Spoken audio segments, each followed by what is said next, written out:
House Intel Chair Devin Nunes is tightening the screws in his investigation into alleged surveillance abuses of the Trump campaign.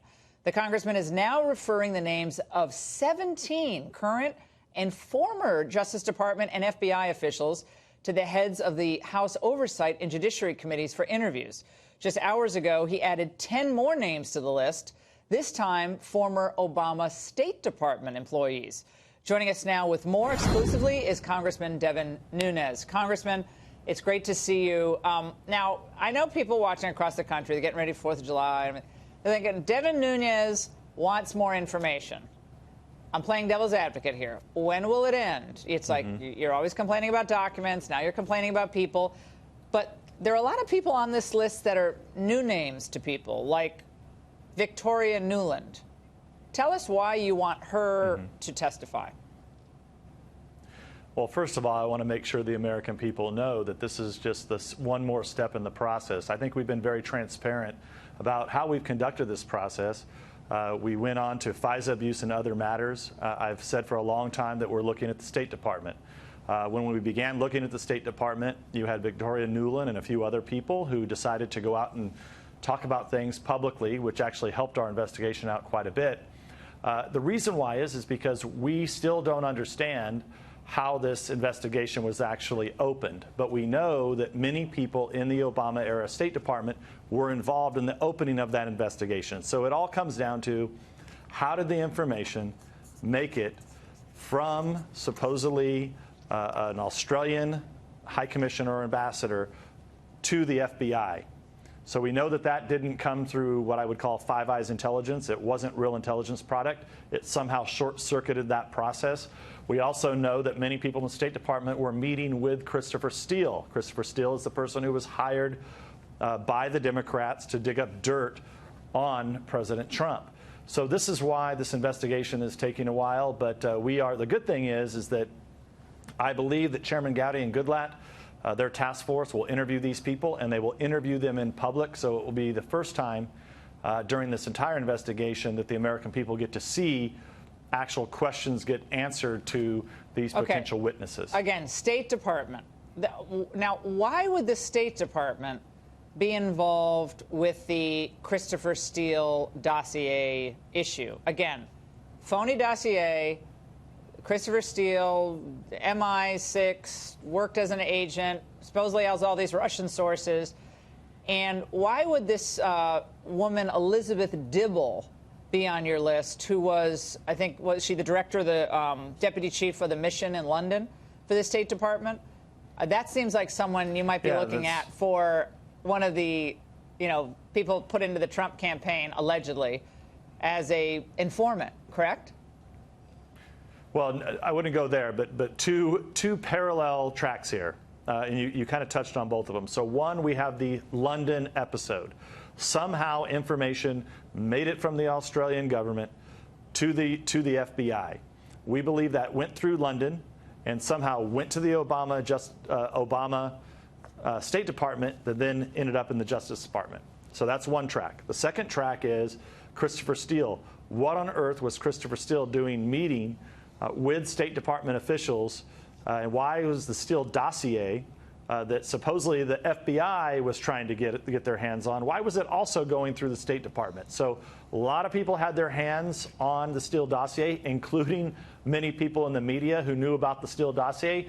And this is really a collapse. What we're having to do here as the legislative branch of government, we're having to do the work that the media won't do, because there are very few in the media who will actually cover this story to try to get to the bottom of it. And that's part of what's taking so long. Typically, you would have a free and fair and transparent media trying to get to the truth. But in this case, we haven't had that. So Jonathan, is it Weiner, was on your list? Who is he? And I guess it was several months ago, he said he's being unfairly targeted by you. Yeah, that was quite interesting that he thought that we were targeting him, because at the time we weren't sure exactly what he knew or didn't know. But thankfully, he was very clear in the statements that he made that he was one of the people that was looking at the Steele information and was conveying that information in some form or fashion to the FBI. So look, we want to interview these folks. These folks work for the American taxpayer. But how do you compel that, Congressman? They were paid by the American taxpayer. I'm sorry, you can subpoena them? They're going to testify. I mean, well, they can plead the fifth, but this isn't going to be like the documents where we've had to continue to fight with the Justice Department in order to have access to documents. This is much different. These are all American citizens. They will, if they do not agree to appear under oath and testify, then they will be subpoenaed. That I can tell you for sure.